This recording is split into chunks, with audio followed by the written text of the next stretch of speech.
Miss Pam? Marlon. Good evening, Mr. Pres. Good evening, sir.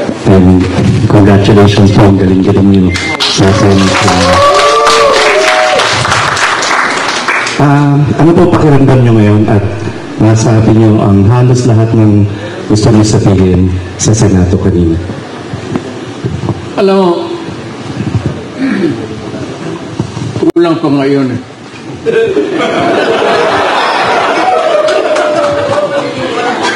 Totoo yan. Napakarami yung problema. Ito in connection with law and order or peace and order.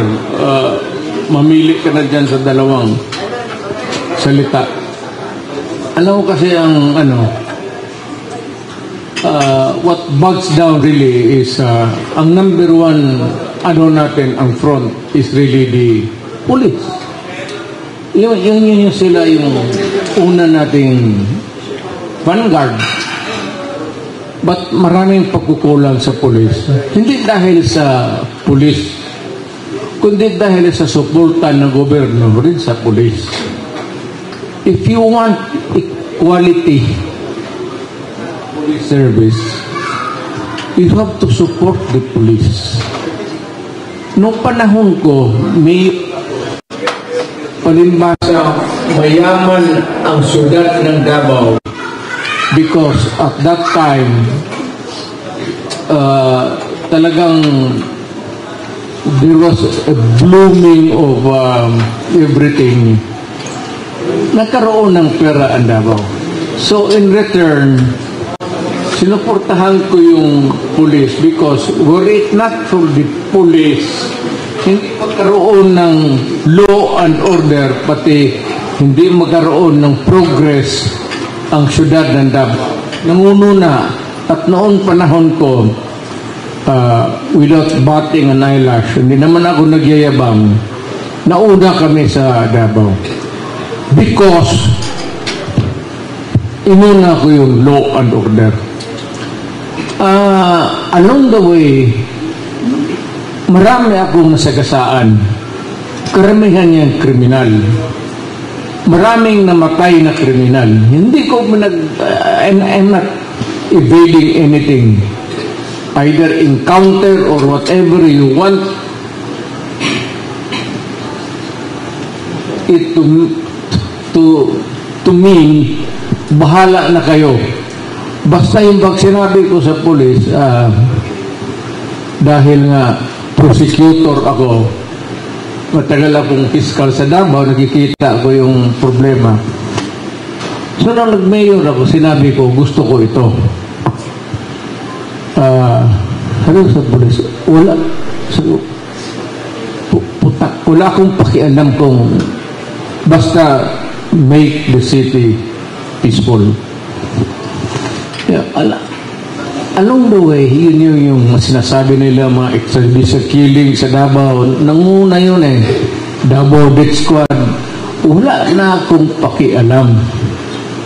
Ang akin ang resulta. Dahil ako nagpa-elect ng mayor, I promise the people that I will restore order in the city. And I will make the city progressive. At sa awa ng Diyos, sa tulong ng Diyos, pati tao, in a matter of about 3 years pag-upo ko, nag-bloom ang Davao. Nanguna. So sa Davao noon, magtindig lang ang pulis dyan na traffic. Pumasok na itong mga NPA na doon, pak. In one day, minsan may 4 na pulis o 5 pulis ako natutumba. Kayong nung na-mayor ako, umakyat ako sa bukid. Kinausap ko itong New People's Front. Ang mali naman itong yung mga liderato nila nandito rin sa pamilya nila na baba sa syudad. Sila yung mga student leaders na naging radical, doon sa taas, naging commanders. Patay dito, patay doon. Sabi ko sa kanila, alam mo, hindi naman siguro ako bright. Pero alam ko kung saan yung pamilya ninyo. Pinapili kayo huminto. Pag humirit kayo ng isa, hihiritan ko kayo ng inosente. Kayo, mga kriminal. Tayo, mga kriminal tayo, nagpapatayan tayo. Pero kung hindi ninyo hintuan niyan sa siyudad ko, sa Davao City, pag binila ninyo yung mga pulis ko, hindi ninyo hintuan yan. Uubusin ko yung pamilya, susunugin ko yung bahay ninyo, pati yung pamilya ninyo. Kaya, nagkaroon kami ng truce. Gumamili kayo.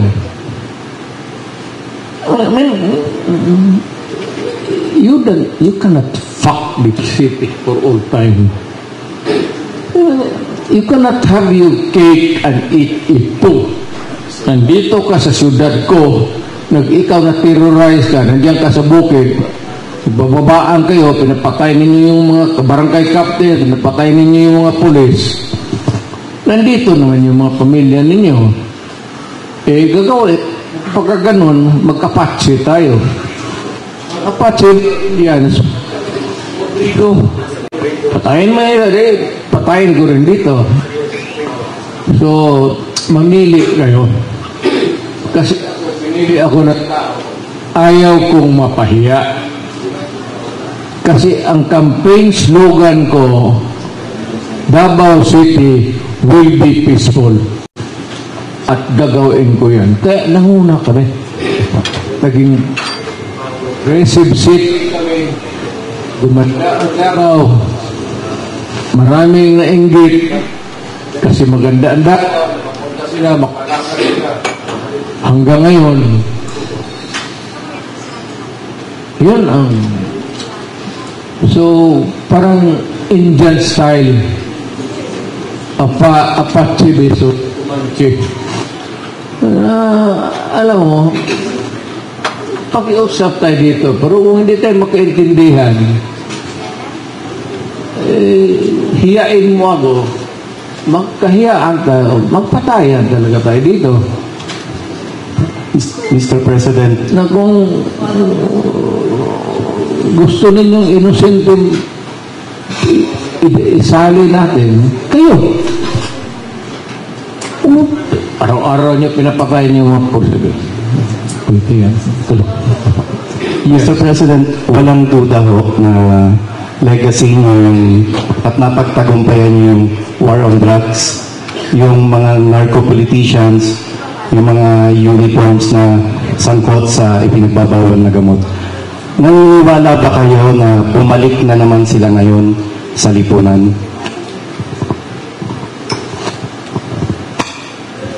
Alam ko, pero nagdidistansya ako.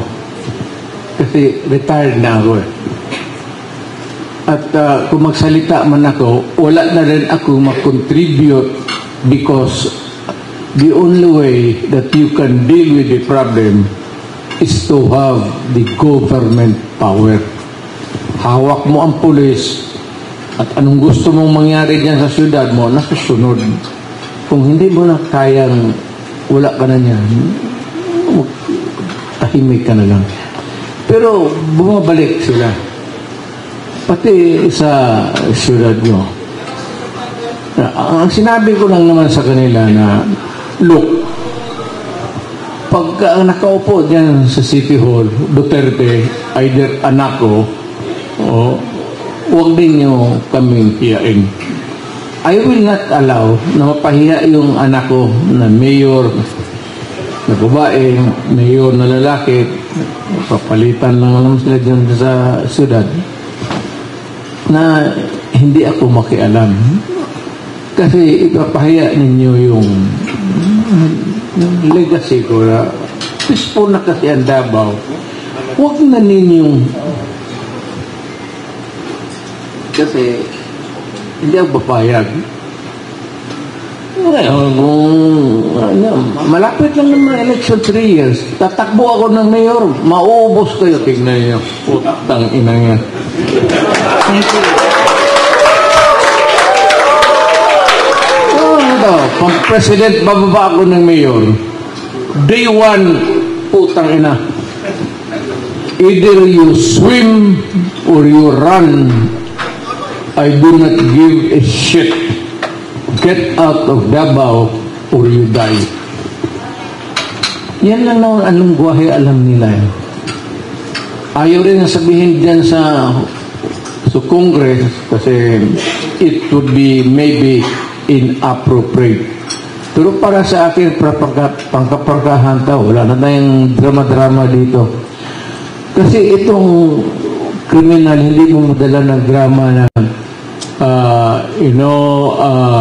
the rule of law.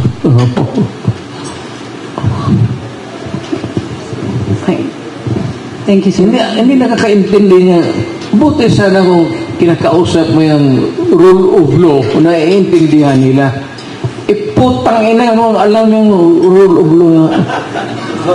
Rule of the money yan sila. And the rule of violence. The only way to deal with them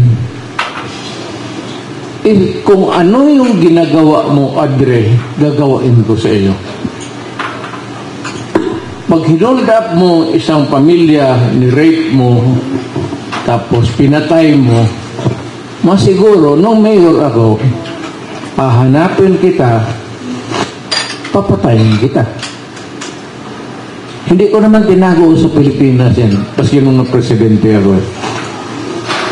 Walang kwenta dito. I mean, it could cost maybe my life someday.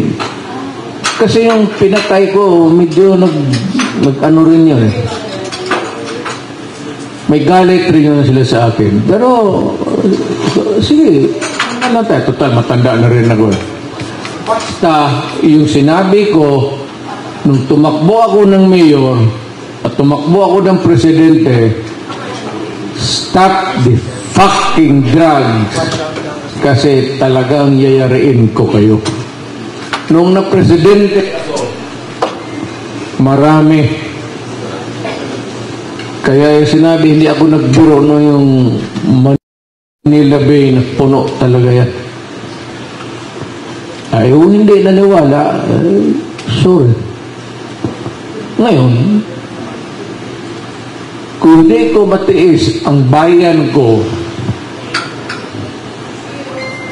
nagkakaroon ng spasm dahil sa violence caused by drugs and everything criminal.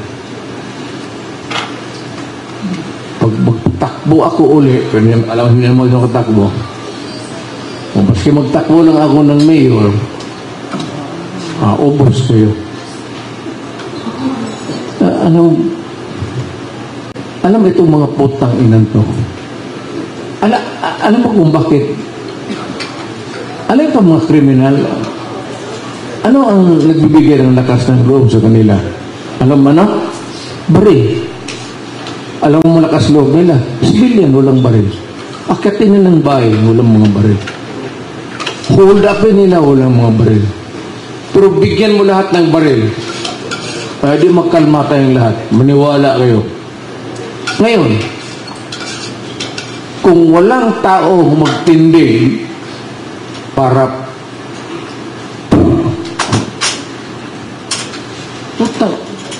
talaga kayo. Kasi ako naman, peace-loving ako.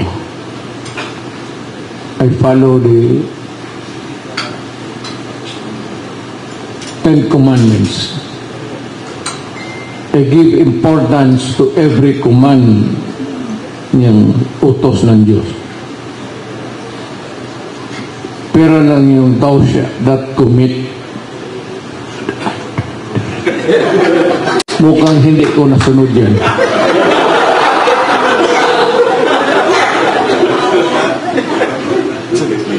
Ay, wala pang parusa. Yun naman sinabi ng Diyos na, ito, kumamin. Pag hindi nyo sinunod, ganunin ko kayo. Wala man. Yun na, 10 commandments. Tapos tayo nakikinig, so, pero kung sinabi ng Diyos na, ito yung commandments ko, sundin ninyo pag papatayin ko kayo, datitino itong mundong ito. Yan ang mahirap. Kasi, hindi ko sabihin na ang solusyon patayan. Pero ang anok isa itong criminal, society and criminal, isa malakas loob itong mga animal na to kasi may hawak nila ang baril. Tapos alam nila yung mga civilian, the ordinary civilian, hindi talaga makipagpatayan yan. At ang ayaw ko lalo na yung kidnapping ng mga bata. Kaya mag-kidnap ka ng mga bata, babae, tapos kidnapin mo pa yung mga babae, tapos i-rape mo pa,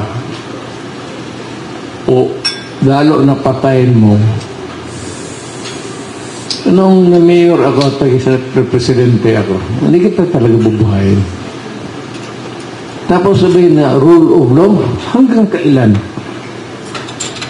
Putang ina, hanggang ngayon, nung fiscal pa ako, hanggang ngayon, 10 years from now, yung robbery na nakapending pa. Natapos na lang ako pagka-fiscal, naging mayor na lang ako, naging presidente na ako, putang ina yung mga kaso. Alam mo kasi pagka may pera, lalo yung mga durugista, they can afford lawyers. And they can delay and delay the case until kingdom come, until you rot waiting for justice. Yan ang totoo dyan. Ayaw ko sa Amerika, I would not attempt to compare my country with. Wala akong pakialam sa kanila if they are successful in solving crimes in 24 hours. But dito sa Pilipinas, pag wala kang, lalo ka wala ka ng pera, at tapos wala kang follow-up.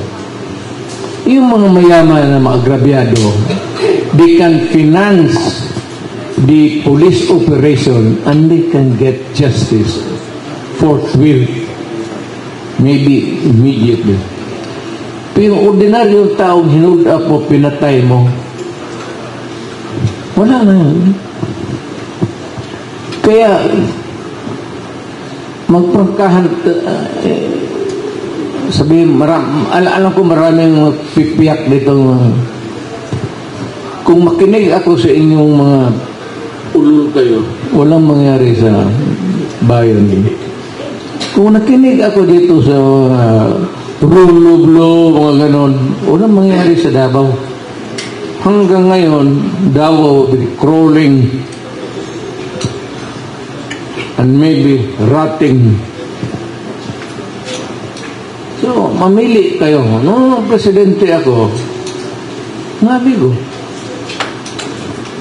lalo ng mga foreigners, anak ka ng but what divine right na pupunta ka dito sa bayan ko, then you fuck with drugs and kill my people.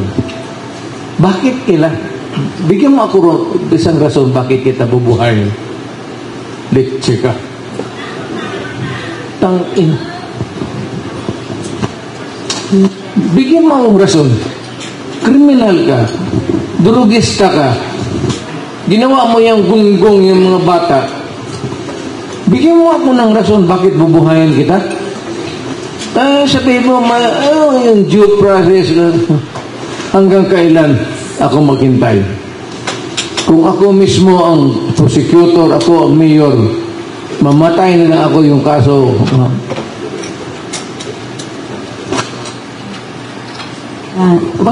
Alam ninyo, alam ng Pilipino, ganon ang sitwasyon natin. Huwag na tayo magbulahan. Huwag na tayo magbulahan. Nakaprang ka lang. Kung makapagbayad ng abogado yan, wala. postpone doon hanggang ultimately surrender yung complainant. Sir, Lalo na yung walang pera. next question. Sige po. MJ? Patay rin. Same answer. Sir, may gabi. Oh. Kaya nga.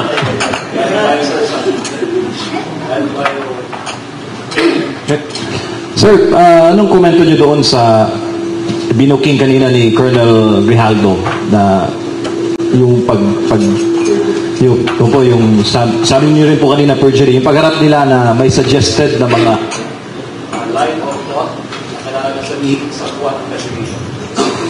Wala, I'm sorry but hindi ko na kuha yun either wala pa ako yung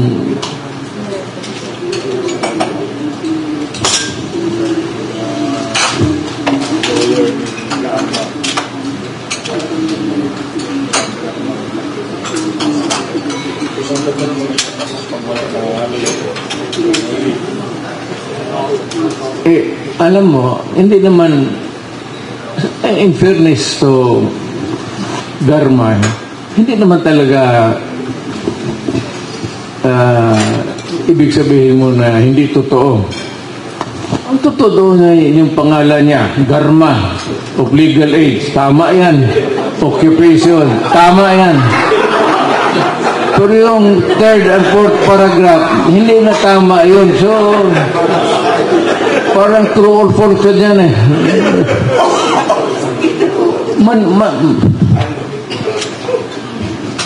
Anak, kayo mismo, hindi na kailangan manggaling sa bunganga ako. I'd like to address myself to the Filipino people. Hindi na kailangan na magkyak-kyak ako dito. I was once upon a time a president. Hindi ko na kailangan ulitin pa. Alam ninyo ang sitwasyon. Alam ninyo yung maglakad ka ron ng gabi ngayon din sa ano eh. Maglakad ka ng mag-ikot ka ng Manila kung makaikot ka ng buhay. Sa syudad ko kasi ako ang umiikot. At ako yung pumapatay. Hindi naman sila. You know, simple na lang tayo. Simple logic. Mathematics. Bakit tayo magpatalo sa mga bad boys? Bakit tayo magpatalo sa mga kriminal? Bakit tayo matakot dito sa mga sindikatong putang ina mga to? Bakit ako matakot sa mga drogista? Dahil takot ako mamatay? Ay putang ina. Siguraduhin mo lang, unahan mo ako kapag hindi, maabutan kita. Talagang kayong mga wala, lalo na sa syudad ko, yung mayor, anak ko, wag mo, hindi ako. Yung syudad ko, malinis yan. Huwag kang pumunta doon at magdumi ka. Find another toilet. Marami dito sa Pilipinas o dito. Better still go out of the country and go somewhere else.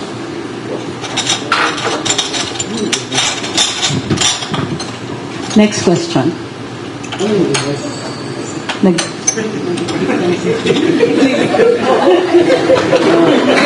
Sorry. No, it's okay. It's okay, I'm sorry, sir. Nagtatanong lang rin ako. Pati ako dito, maingay rin eh. Tablang. Mabuti, paminsan-minsan na lang kasi ako na pupunta dito, hindi naman tayo. Ayaw hindi ako nagbibiro.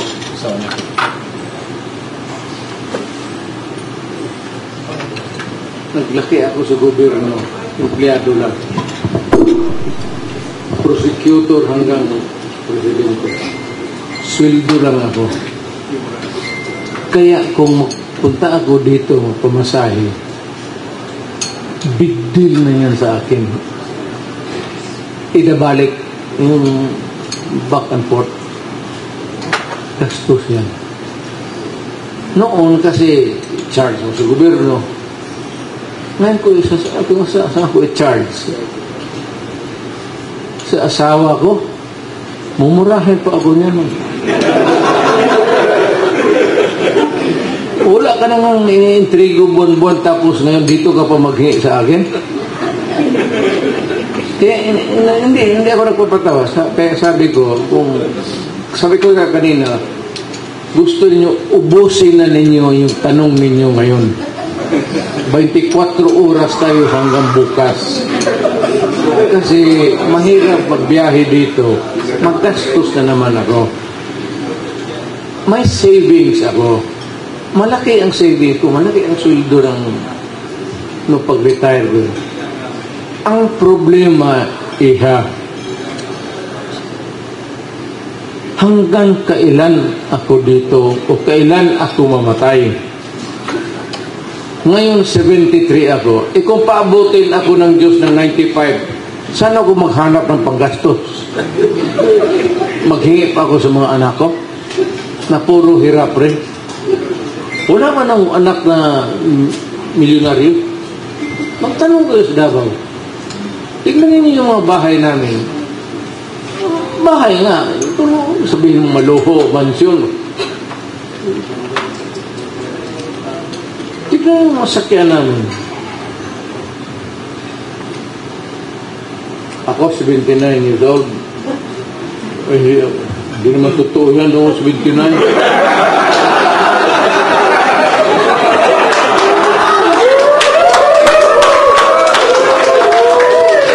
Hawak pa kaya ako ng 79 years old?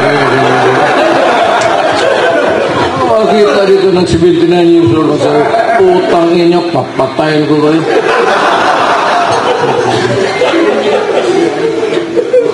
You think a 79-year-old guy can threaten criminals? Kasi yan silang pagtakot lang yan. Kasi kung itong gobyerno na ito, kung maaari lang magpabili ng baril na mura. Paski yung paltik sa Danau lang, lisensya, bigyan mo lahat ng tao ng baril. Di ba? Tabla na.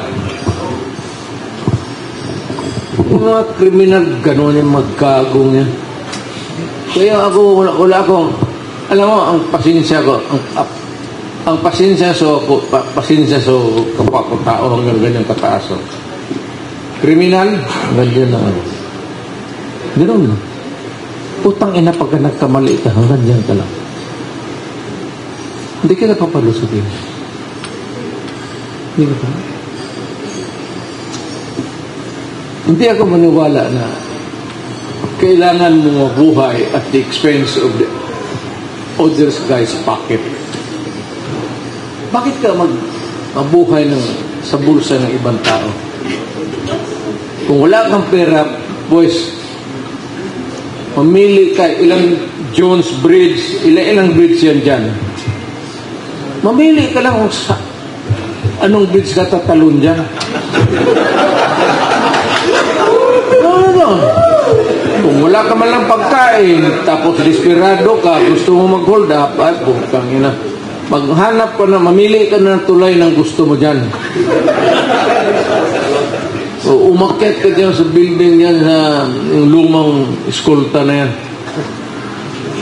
Total, pag dating mo sa baba, isang boom. Tapos na. Wala nang problema mo. Tangina yan, bakit mo damayin yung ibang tao na hirap na nga sa buhay, hold upin pa ninyo, takutin pa ninyo, may kotse nga, hindi naman sa kanya, sa kumpanya, nakakutsi lang, tapos ang ayaw ko, alam ko kayo mga kidnapper, pag tinidnap ninyo isang tao at pinatay ninyo, hindi ko kayo bubuhayin. At kung malaman ko kung nasaan ka nakatira, saan ko yung kikidnapin ko yung isang anak mo, itapong ko yan, putang inang. Itapong ko dyan sa dyan sa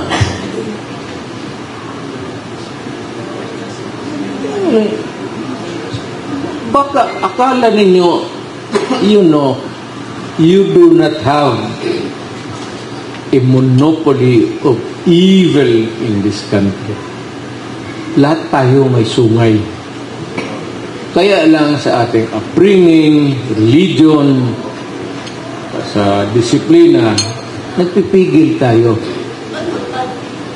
Pero kung ang tao, you rob him of his hope and, anak, ganun. Ang advice ko, patayin mo. Back up kita. Kidnapin mo yung bata. Tapos, itatapon mo na, hindi mo na isasauli. Tapos, tatanggitin mo yung ransom na ibabayad sa inyo. Para pagkatapos ni Hinuhay, basta na lang tapos na. At pagka ganun po, marami tayong kriminal dito. Ang unang kriminal dito, yung naging presidente ninyo. Kasi kung hindi ako naging presidente, putang ina, kasama tayo dito sa sindikato natin.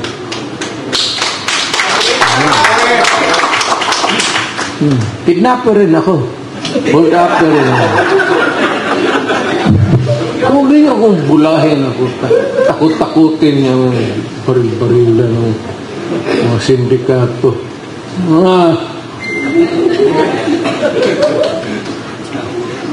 Sabay sa impyerno, gusto mo. Maghanap ko ng handcuff. Sino yung kriminal na kursunadang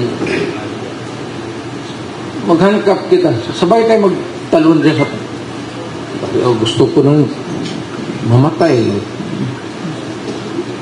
Alam mo, huwag mo ninyo, do not fuck with me. Kasi ako gusto ko na rin mamatay. Kaya huwag mo akong bigyan ng dahilan na patayin ka at magkamatayan na tayo. Kako, at the age of 73, 79 pala. Sa alala yan, no? Hindi, si Sal. Binibiro ko Sal. Kasi si Sal ayaw umamin, matanda siya sa akin.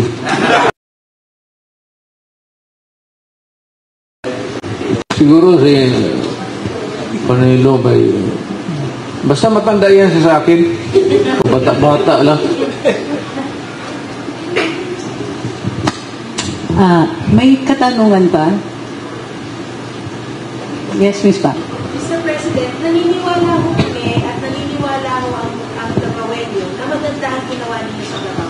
At lahat ng sambayan ng Pilipino ay naniniwala maganda ang ginawa ninyo sa bansa. Bakit tila baga ang administrasyon ngayon ay buhos or all hands on deck ika nga sa pagsira sa pangalan Duterte? Bukod ay pagkus na maganda naman ang inyong ginawa. Kaya sinabi ko, I don't give a shit.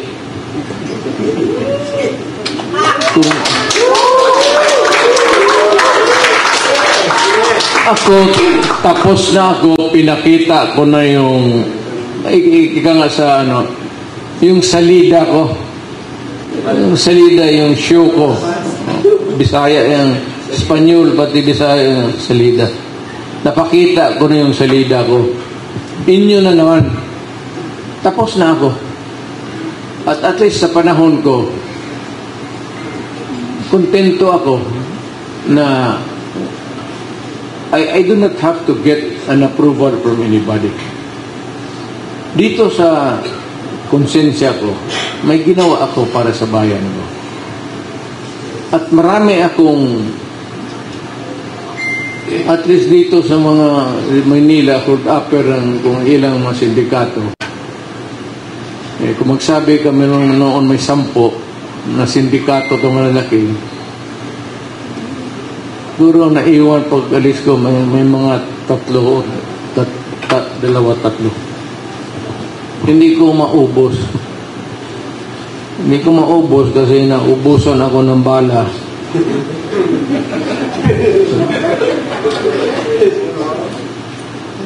Hindi kasi magprangkahan tayo. Sabi ko magprangkahan na lang tayo. Huwag lang tayo maglaro-laro dito. Total, hindi naman ako public officer. Huwag na tayo magdrama. Alam mo, kung kayo mga criminal, kung ano-ano, kaya kong gawain yung ginagawa ninyo plus 100 times pa.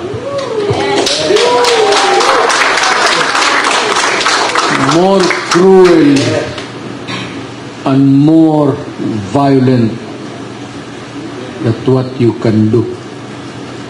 You do your worst and I will do mine. At doon na lang tayo magkita kasi pagdating ninyo may surprise kayo. Kasi dapat mauna ako. Kasi pagdating ninyo sa impyerno, magtaka kayo si Satanas wala na sa trono nila.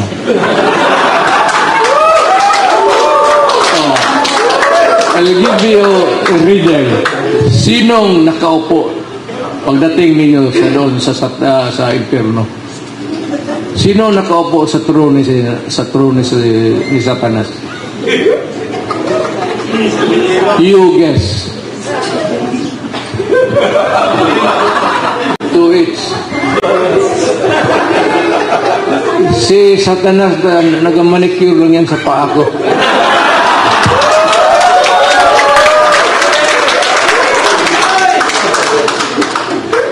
Bakit mo patalo?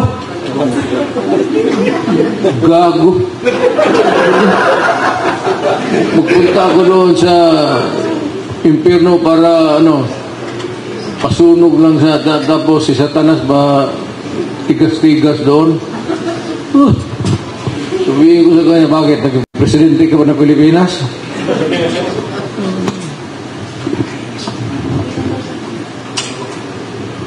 Hindi, ako, sarcasm plus malicious, na ako. Pero napipilitan ako kasi yan ang kailangan ng mga kriminal. Hindi mo madalas pakiusap yung mga putang ina niya. Walang mangyari yan. Kayo, alamin niya. Madala mo itong mga pagka nakahawak ng baril yan, sabi ko sa pulis, kaya sabi ko sa pulis, patayin mo.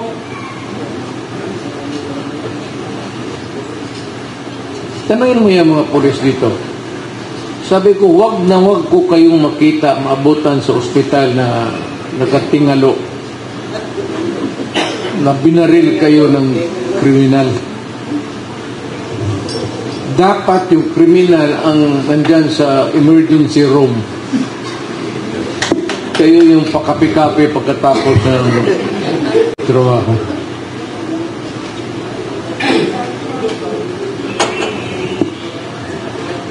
Sabi ko nga, no quarters given, no quarters asked. Yun ang training ko.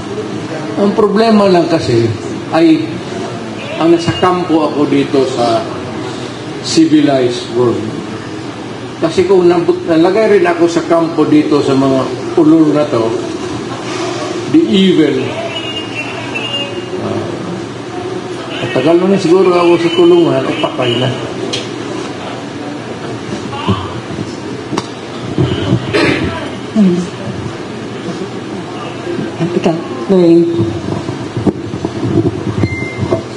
Mr. President, sir, nagmo-monitor ako ng mga comments, sir, during the Senate hearing. Tapos yung predominant na narinig ko, we miss this President. We miss yung ganitong malakas na paninindigan.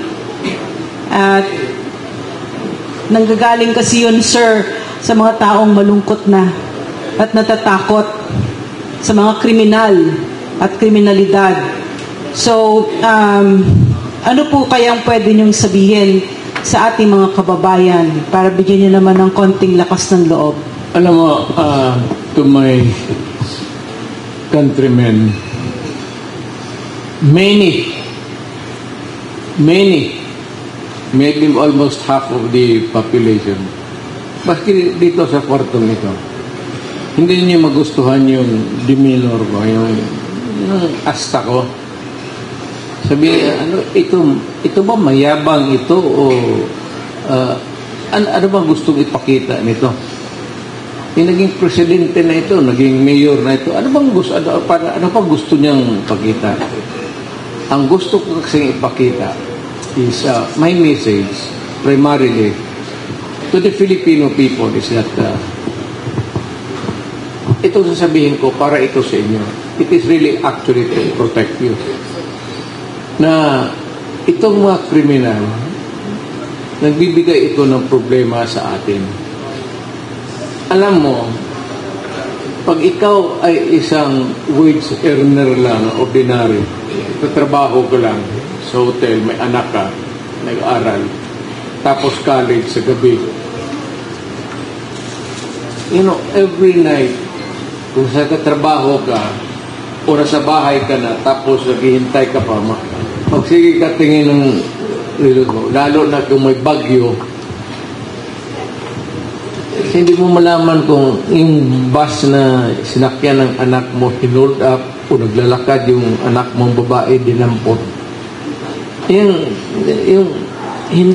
Yung sense of security wala. Sa Davao, meron talaga. Kasi pag nagkamali ka talaga, let me be very bastos ang bunga mo.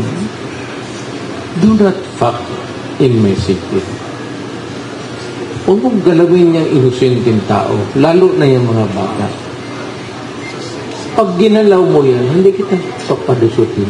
Yung mayor ako, nang magtanong kayo, I'm sure almost nasa isip, Mayor, ilan ang pinatay mong kriminal sa Davao?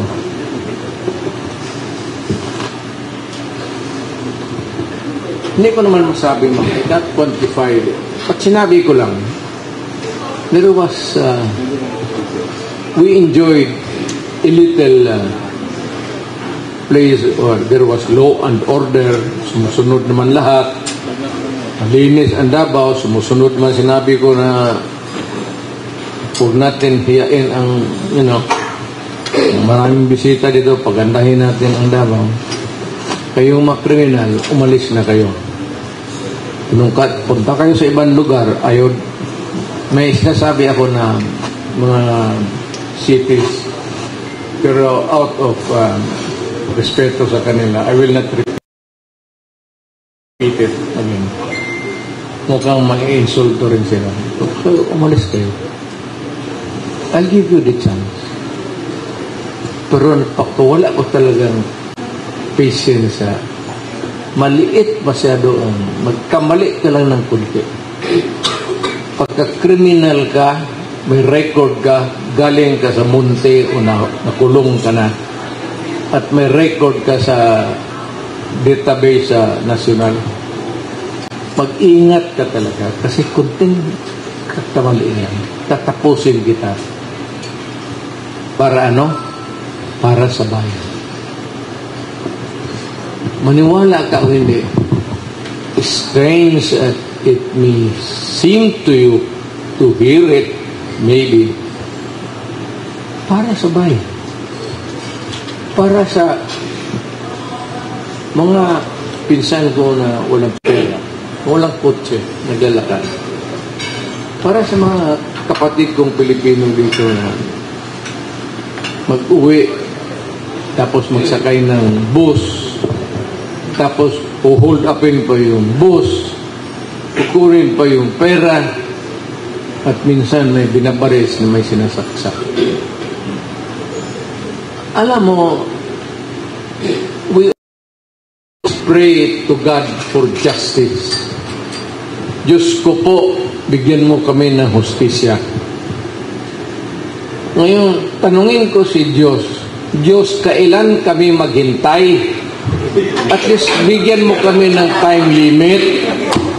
Padaan mo lang dyan sa pare yung message na ito yung sagot ko.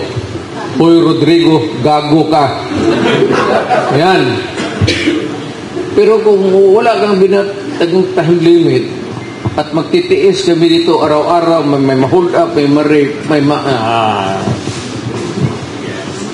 at least one rape is killed a day, one kidnapper killed a day. Minus-minus yung buhay natin dito. Gawin akong mayor dito, di ba? Utang, inilmilimit itong sabihin ko, diba? Hindi lang ako makatakbo dito. Tatakbo ako ng mayor dito. I'm not minsan a particular city. Pag sinabi kong umalis kayo dyan, bigyan ko kayo ng cement trunks na bilihan ko kayo. Diyan sa Baklaran, marami dyan mura. Maglangoy ka, huwag ka nang huminto. Basta langoy ka na lang hanggang saan ka mag-abot. Putang ina mo, huwag ka nang bumalik. Do not look back or try to swim back. Kasi naghihintay ako dito, may baril, putang ina mo. May katanungan pa, MJ? Ay, one more. MJ. Sir, ako ulit. May pinapatanong po yung taong bayan, sir, kasi aside po sa problema sa illegal drugs, problema din po ngayon sa bansa yung disaster response. Disaster response po, sir. Apo. Recently kasi, Mr. President, the current leader has been asking his people what to do at the day of the storm. And we remember you condemning a politician before na sinabi niyo po na dapat hindi ka nagbibigay ng instruction at the day of the storm. Sir, disaster response, ano po ang mensahe ninyo sa ating mga kababayan na hopeless, sunod-sunod po ang mga bagyo. The latest is Super Typhoon Christine and now meron pong bagyong Leon. Alam mo, in fairness to the President, kay Mr. Marcos, awa naman si Presidente, hindi naman siya magdapat every typhoon or every mag-order pa siya ng ito. In place na yan. So, there must be a module for every agency that has something to do that would respond to any calamity or fortuitous event that would be nandyan na yan in place. Lalo na yung police pati military, alam na nila yan. There must be a unit in the military na may mga speedboat or a boat somewhere na pwede ka na automatic na yan. Hindi na kailangan na ano pa. Pati yung police dapat ganun. At hindi na kailangan ang presidente pa yan. Sila na mismo. Because in every crisis, kaawa naman itong mga police pati military, sila yung nagiging punching bag. But sino naman ang tawagan natin? Who can better respond to a crisis as quickly as the police and the military? Sila yan eh. Na ngayon, kayong mga military and police, I know that you are overworked, overtasked. Galing ako sa Malacanang. Pagpasinsahan na natin yan, kasi ganyan ang sitwasyon natin. Maybe at some other time in the future, we on our organization sa gobyerno. Pero sa ngayon, nakasanayan tayo na ganito at the fastest way really for a reactive move. Police pa. Alam ko nakakaawa pati police, especially if they are put to task for being flagged na ito pagkukulang. Hindi madali ang trabaho nila. Hindi madali ang trabaho. Walang tulog, walang duty ng 24 hours. alam ko hirap sila. At alam ko na how they suffer. They're not only enduring it, they're suffering. Pero, alam mo, Adre, yung mga police pati military, tiisin na muna natin kasi ganito ang sitwasyon ng ating bayan. Maybe, in the fullness of God's time, pagka nagkaroon tayo ng kunting improvement sa economy, pera, and we can elect more progressive leaders in the local level, maybe things would improve along the way, but it would take time. In the meantime, yung practice na abutan natin na gano'n, we just have to make it. Masama man pakinggan, pero papasinsay muna natin kasi yun talaga ang totoo. Right, next question, Marlon. Mr. President, pihit lang ako ng konti sa campaign, sa election. Gaano ka-importante itong nalalapit na midterm elections at bakit kailangan ko iboto yung mga kandidatong i-endorse niyo? Alam mo, I hate to kong sabihin na marami rin akong pakutangan ng loob na tumulong sa akin, but gusto ko sana mag-neutral na muna at allow people to, kasi gusto kong udyukin yung tao na mamili kayo ng mga kandidato that who are really itong pagtatakbo ng bayan, syudad. Parang negosyo rin ito, parang hotel management yan eh. It's really actually management. Paano mo i-manage yung business dito, ganun, police dito. It's a huge task, but it's a management thing. At kung maaari sana, ayaw ko naman i-discredit yung mga politicians because they are sa ayaw mo sa hindi. Kasali na yan sa alam mo, bakit? Mahirap lang ang Pilipinas. Lalo sa probinsya. Kailangan nila ng eskwelahan, kailangan nila yung lubak-lubak na bato na saan sila pupunta? Barangay Captain. Saan nagtatakbo ang barangay captain? Mayor. So, itong fundamentally feudal talaga tayo hanggang ngayon.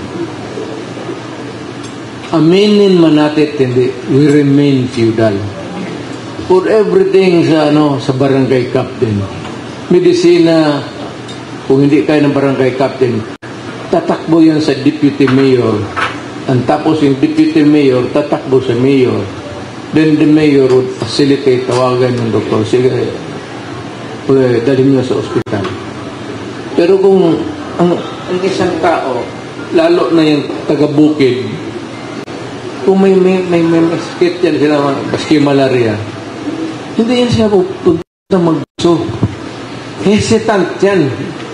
Nandiyan, magpunta yan sila, magsakay ng pasahero, magbaba dyan sa harap ng ospital.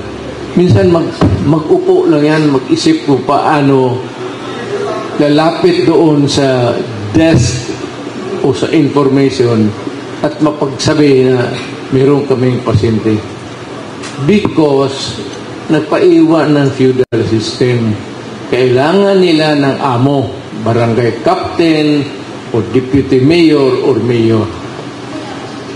Kaya ganun ang politika. Ang politika natin, political system is feudal. Until now. Sir, maraming salamat. Para dun sa mga panahon natin ngayong araw na ito, medyo pagod na si Sir kasi buong araw na siya. Okay? Ako na naman yan. Pagpabida na naman. Alauna siguro. Yes, sandali lang. Okay. Sir, kuha tayo ng Hindi dalawa man pa. sabi ko, punta pa raw ako ng Batangas bukas, pero hindi naman tatakbo yung Batangas. Pwesto yan dyan eh. Dalawang katanungan. Sige, isa. Ngayong gabi, Mayor President Duterte, kayo po ay inangaan po ng mga kababayan po natin OFW sa inyong panunungkulan noon. Marami po kayo ang naisalpa ng mga... Bakit ngayon hindi na?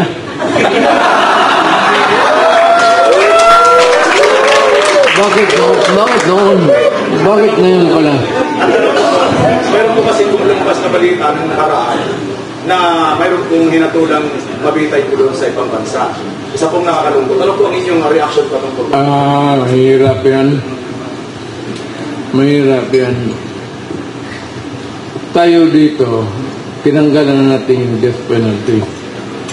And almost yung civilized nation. I would not name any particular country na sabihin mo. Nandiyan pa rin yung death penalty. Alam mo, huwag mo na patayin yung tao. Ibigay mo lang sa akin, ako na lang magbaril para walang ulungin ko na lang para sabihin mo nga.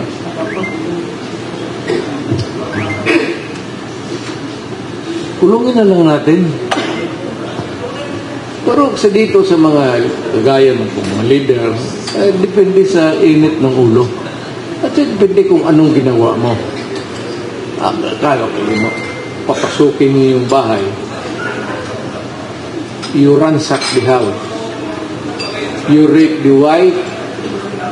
Tatalian ninyo yung asawa at mga anak at yung mga helpers gagamitin ninyo. At yung iba, pagkatapos kunan yung pera para hindi mamukan, papatayin pa. Yung pagkaganon, tumatanggap yan. Kaya mas mabuti mag-retire na lang talaga ako. Hindi ko matanggap yan. Kung ako ang mayor, maski hindi akong mayor, kung sa Davao yan, dudukutin kita. Ano ba namang kabalastugan? Bakit mo gawin ang kapwa mo tao? Yung nakawan mo, dito nakawan mo nang, bakit mo kagalawin pa yung babae? Nanakaw ka naman na pera, yung pera dalhin mo doon sa hanap ka na babae, bayaran mo. Bakit repin mo pa yung mga... It does not make any sense at all to me. Criminal man ako, pero gamitin ko yung utak ko. Yung gano'n na mag-rape ka, kinuha mo na ng pera, kinuha mo na yung pera, hindi maghanap ka na ng babae, bayaran mo. Bakit mag-rape ka pa dito? It does not make any sense at all. Kaya, namamatay kayo. Kaya, iwasan natin. Huwag kayong pumasok sa Davao. Lalo na kung ang mayor, mga anak ko pa, poprotektahan ko talaga yung administration nila because it will also reflect on me. Matagal akong mayor eh. So yung mga bata na yan, naging mayor yan dahil sa pangalan ko. Ako naman naging mayor dahil sa tatay ko. Ayun, tatay ko talaga mabait. Hindi makapatay ng cockroach yun. Pero nung panahon na yun, ang Davao, hindi peaceful pa, hindi masyado. When he was governor, 3 terms, hindi pa kasi wala pa yung hold up, wala pa yung droga. Yung tatay ko was appropriate sa panahon niya. Ngayon, itong Pilipinas suffered itong droga, itong mga hold up, ako ang nilagay ng Diyos kasi ako ang appropriate niyan. Kasi yung tatay ko hindi talaga papatayon kailanman. Ako dito 1001, 1002, 1003. Hindi ko na mabilang. Gusto ninyong magdagdag, tayo. Kung gusto ninyo, barilin niyo ako sa likod. Dali naman. Preparado na ako dyan. Tsaka matanda na ako. Okay. Isa pa, Miss Pam? Sir, Tsaka gaganti yung, alam mo, marami akong mga relatives na muro, ha? Lula ko, muro. Hantingin ko yun yan. Miss Pam, next question. sir, asking for a friend. Nilinaw po ni Senator Coco Pimentel kanina na ang hiling ng naganap sa Senado ngayon ay hindi lamang po limitado sa EJK, kundi sa Philippine Drug War under your administration. Sir, once and for all, can we hear it from you? Nasa narcolis po ba ang pangalan ng Marcos Jr. noong panahon na ito ay lumagig sa inyong Wala. Ito prangka-prangkan. Hindi naman nawala nun. Hindi man masyado kami kilala na yan. Kung nandiyan yung pangalan niya, I would have forced a lie in public. At saka kung nandoon yung pangalan niya, isasabi ko talaga, yung pangalan mo nandyan. If I name one, I name all. Binasa ko eh. So wala naka-eskapo doon. Bakit ako wala yun. In fairness to the President. Pag last question, Iba yung madaming droga niya para sa babae siguro hindi yung para Next question. Iunin mo siya, Viagra, o marami na klase ngayon. Magandang gabi po, President Mayor Rudy Duterte. Dalawang question lang po. Hingan ko lang po. Isa-isa muna. Una pong tanong, President Duterte. Nung nakaraang press conference ni Vice President Sara Duterte, tinawag niyang hindi presidente o facto ngayon ang current president. Kung kayo po ang tatanungin, ano po ang reaksyon niyo sa pahay po ng anak niyo? Well,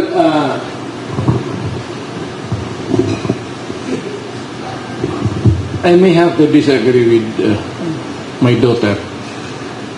Not totally. Bakit kulang sa expectations niya? Siguro ang role model niya yung tatay niya.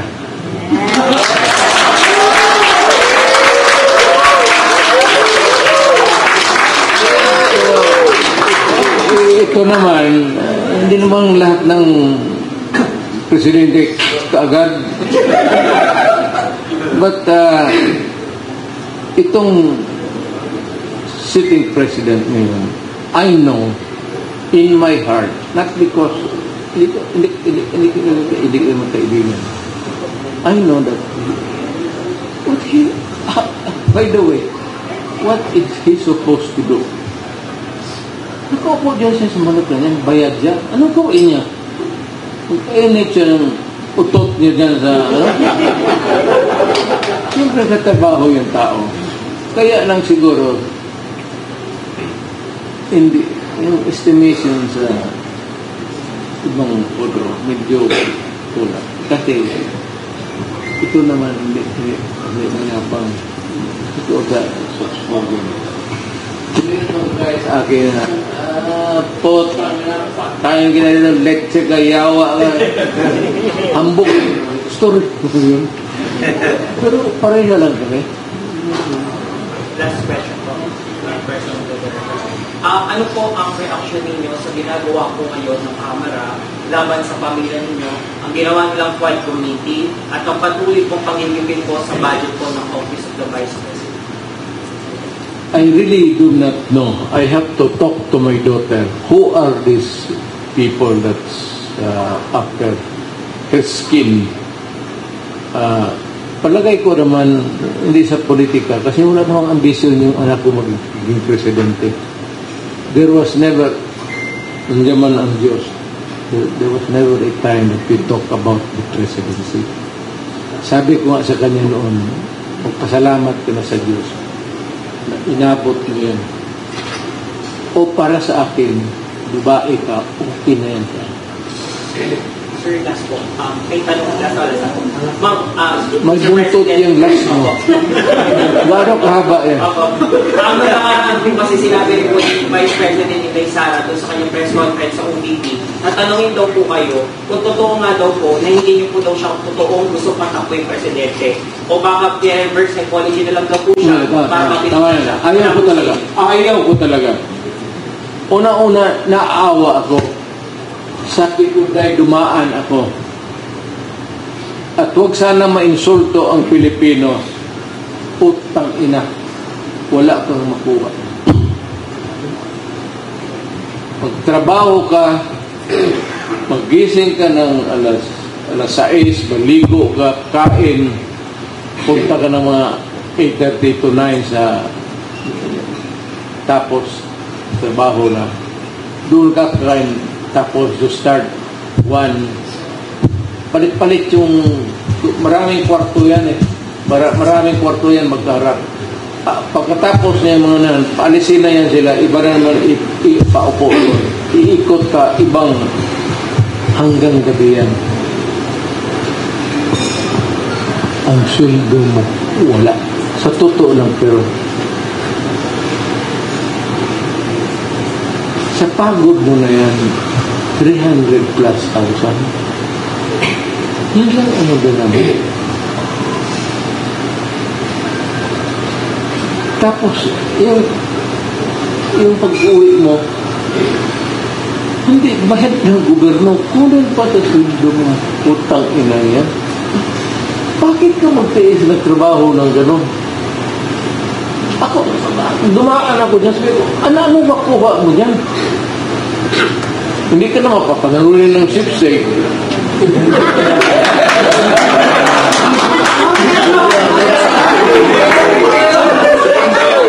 Punta sana akong pena. Okay. Every month, papanaluin natin yung presidente para okay na sana. Kita. Meron pa ba? Napunta ba kayo ng Davao? Kita ninyo yung bahay ko? Oh. Kita ninyo yung sakyan ko? O di pick up rin? O dito, pick up rin? Ano ang nagbago sa buhay ko?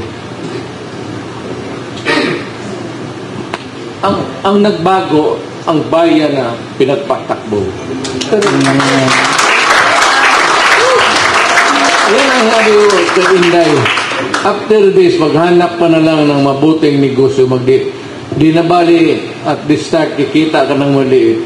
Let it grow and pray to God na susulting ka. Pero kung dito ka sa gobyerno, pera gaba, pera ano. Next. I only stayed sa gobyerno because I enjoyed my trabaho ko. I was enjoying my work as a prosecutor. In love ako being a prosecutor. Kaya nagtagal ako yan. Matagal ako nag-resign before really I decided I have to resign because I have to make more money. Kasi yung mga anak ko ay yung tuition at pamahal ng pamahal. Next. Ngayong gabi, Mayor, mangingi lang po kami ng komento sa tungkol sa sinasabi ni Vice President Sara Duterte para al Cristo. Naalala po natin na 30 years ago ay ipinalibig niyo po ang Marcos Sr. sa libingan ng mga bayani. Ngayon po, ayon po kay Vice President Sara sa kanyang press ko, sinabi niya kay Senator Amy Marcos, pag ayaw daw tumigil sa kabanat itong mga kongresista sa kanya, ipapahukay daw niya si pinalibing mong si Ferdinand Marcos Sr. sa libingan ng mga bayani at itatapon sa West Philippine Sea. Ano po ang inyong masasabi?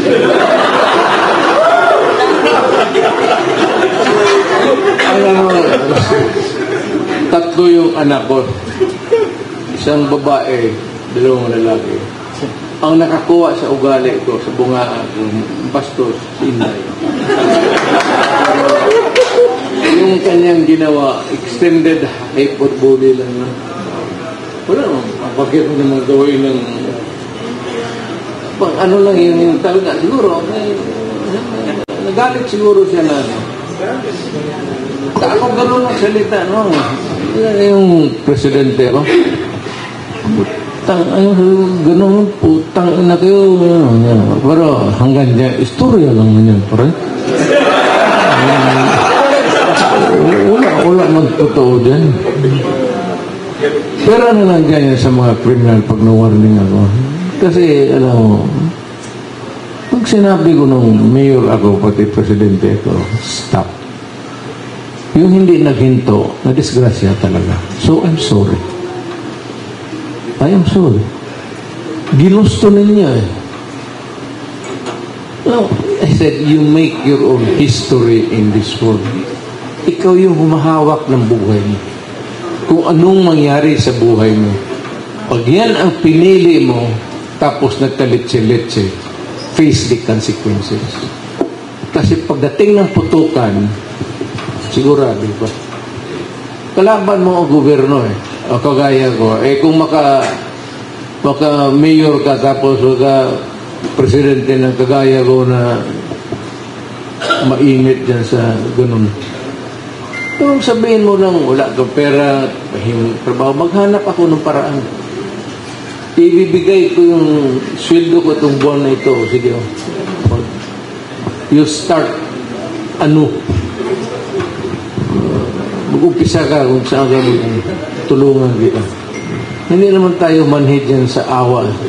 Kasi galing rin ako sa mahirap. Mahirap lang kami. Yung totoong last na. Di ba? Wala na. Ayun. Alas 9 pa. Mga alas 2 siguro pwede na tayo.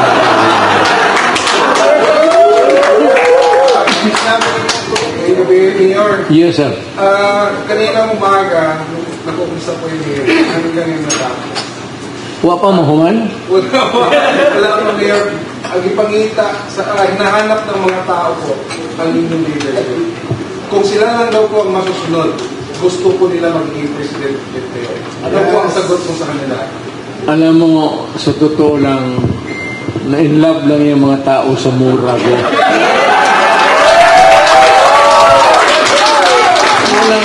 Walang pinagkaiba dito ngayon sa yung sumunod pati yung pareho yung nagtatrabaho, pareho yung may inuutos.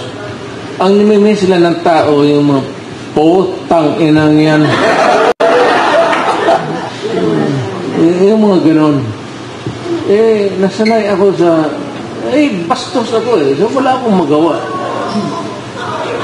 Galing kasi ako doon sa baba. So ang bunganga ko, laki talagang.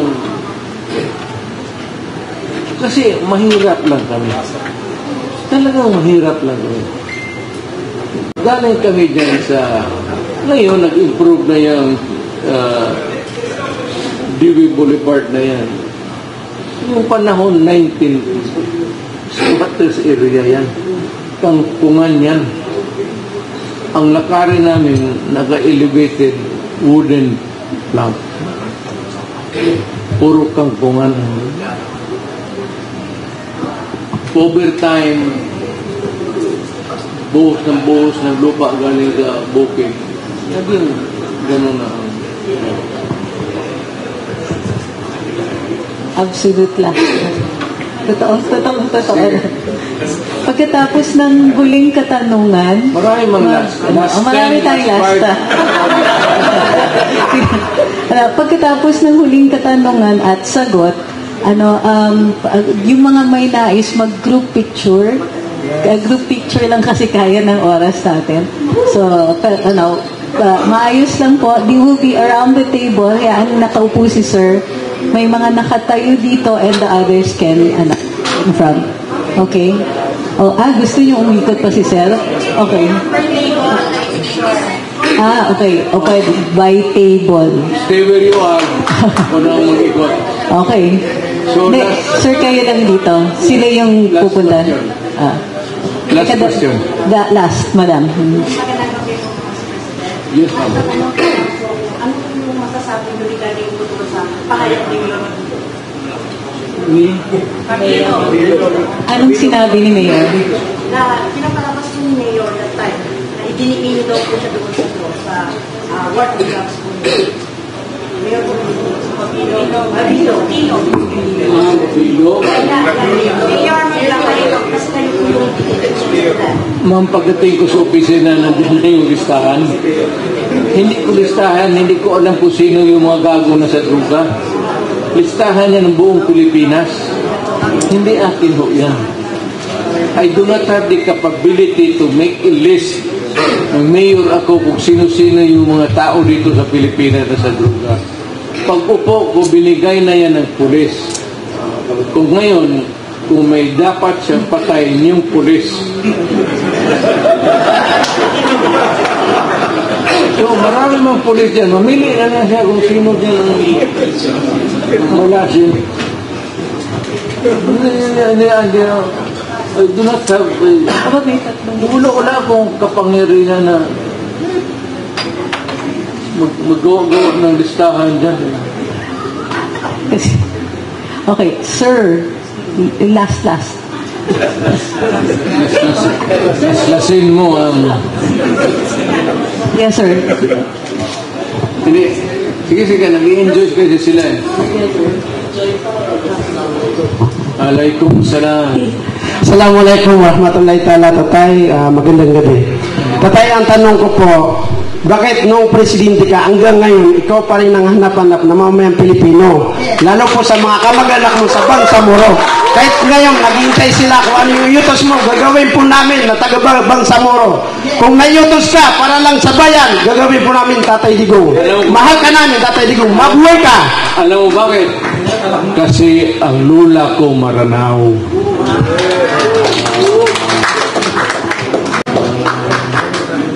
Sige, ma'am, Inwet, tapos si madam, sige. Inwet. Yan pa rin po mga magandang gabi po sa tayo. Ayun pa rin po ang tanong ko, bakit hindi siya sabi kay Chantal, bakit hanggang ngayon, mahal ka ng taong bayan? Sabi ko, baka ginagawin mo mo yung mga tao.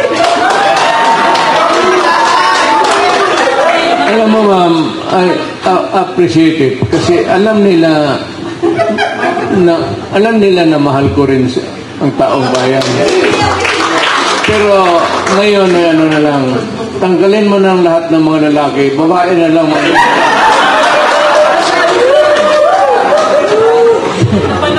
Napanood lang po namin kayo kanina na sa hearing sa TV. Natulog po ako. Tumapo pa ako. Kita niyo naman nakachinela na ako.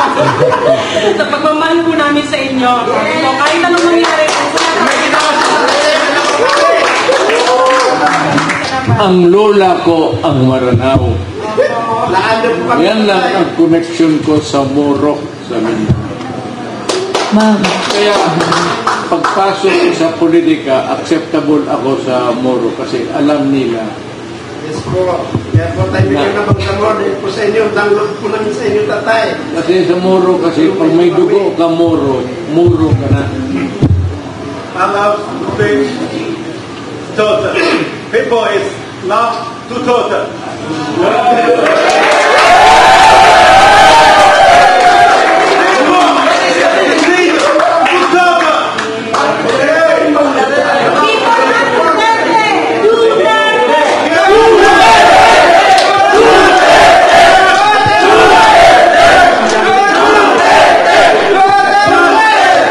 Gusto ko siya.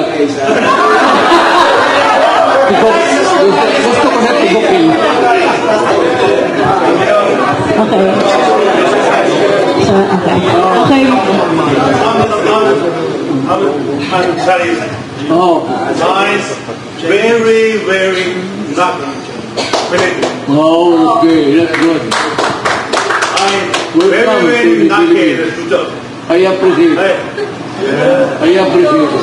That you love the Philippines. It's China.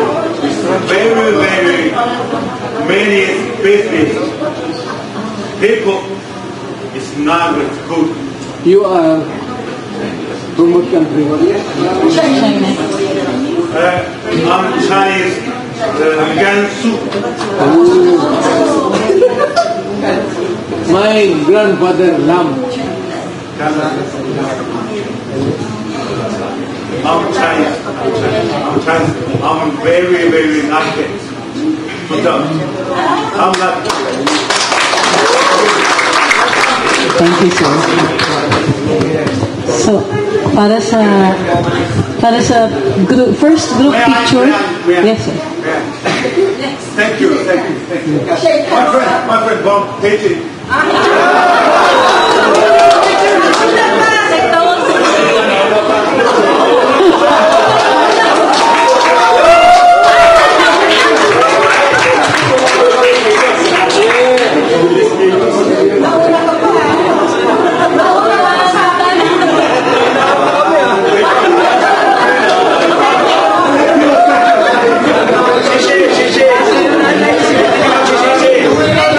Habang magpipicture taking po sila, magsiupuan para maano natin yung mga by table po ang picture taking natin. Okay? Pabalik lang po para makapili kami ng mga per group. Thank you, sir. Okay. First group.